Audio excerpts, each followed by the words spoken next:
So today I'm in New York City and we are going to go thrifting at a couple different places in Manhattan to find out how much more expensive thrifting in New York City is versus the average. Can you get better quality stuff there? I'm hoping you can, since you're probably gonna pay more.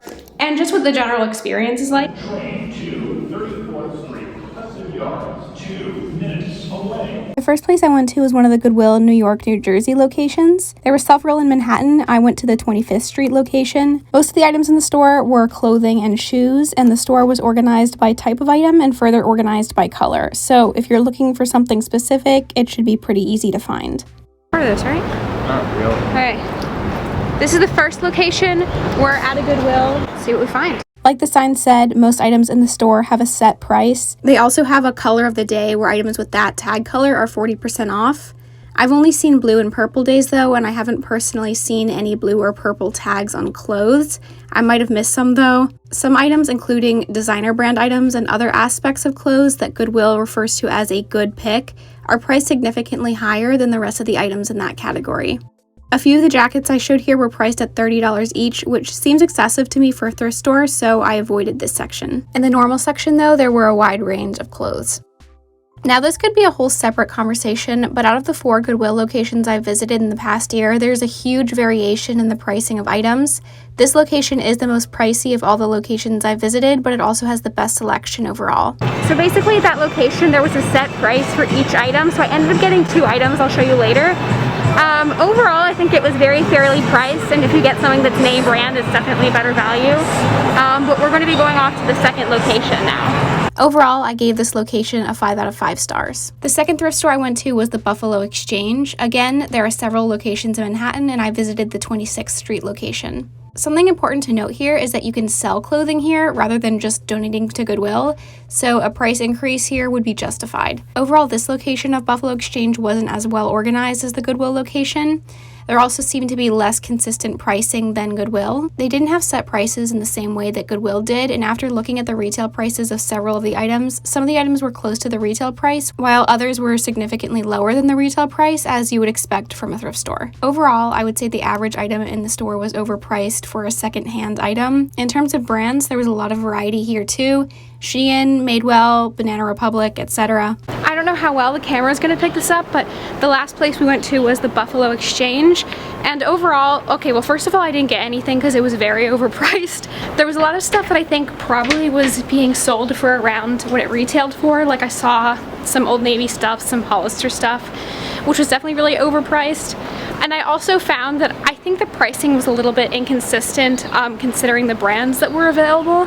That's all I can think to say about it right now. If I remember, I'll include it later. Overall, I rated the Buffalo Exchange a 2 out of 5 stars because it was more expensive, poor organized, and less consistent in terms of pricing than Goodwill. That being said, if you had time to go on a hunt, I wouldn't be surprised if you found a hidden gem in there for a great price, but it might take a while. Overall, I do not recommend wearing shoes that are like 5 sizes too big for you. So we ended up going to a Salvation Army location. I didn't check the hours ahead of time and I kind of assumed that they'd be open. Anyway, got there, they were not open. So I think that I'm going to go to a couple more thrift stores. Overall, from what I've seen, by far, Goodwill is the best value that you can get for your money. The next clip you'll see will be from probably tomorrow, the next day that I go thrift shopping. The fourth and final thrift shop is the Thrifty Hog, and this one has only 1 location.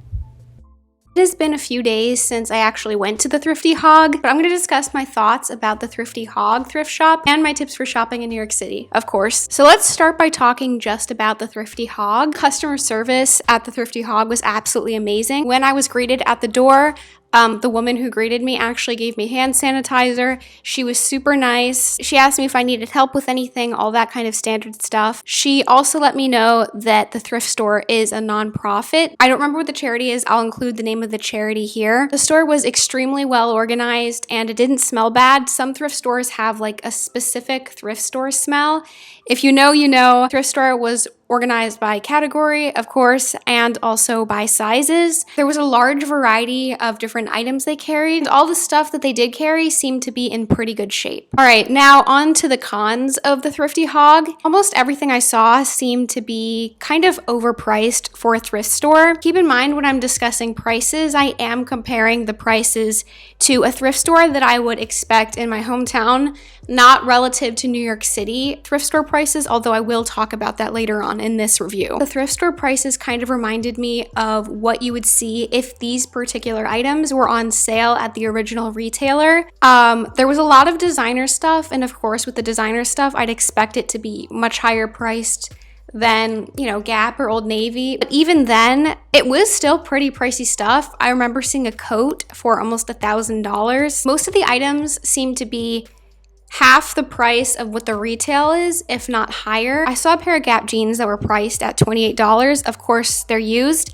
I went on the Gap website. Their original price for a lot of the jeans was $75, and then they were advertising that with some certain coupon code right from the website, you could get 50% off and then another 10% off. And comparing $31 for a brand new pair of jeans that you can select the style from, get your perfect fit, compared to $28 for a used item that might not fit very well, it's a really bad deal. If you are looking for discount designer items like half off, I think this store would be a good selection for that kind of thing. After taking brand and retail price into account, some of the items still seem to be a better deal than other items. So if you were going to purchase it from this store, you would definitely need to look up the item before buying to make sure that you're getting a good deal. Overall, I rate the Thrifty Hog a 3 out of 5.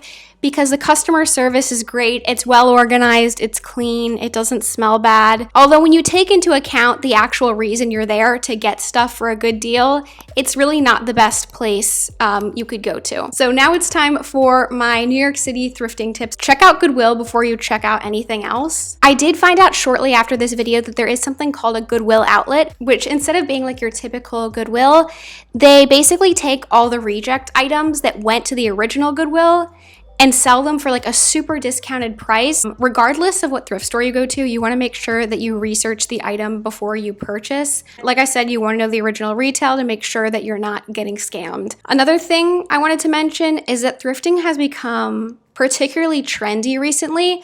I think this trend probably started maybe 5 years or so, where I really started seeing thrifting content taking off. Also, thrifting in New York City is even more popular than thrifting in general areas. It's not hard to find designer items at thrift stores where, you know, where I grew up, you'd basically never see designer items in thrift stores.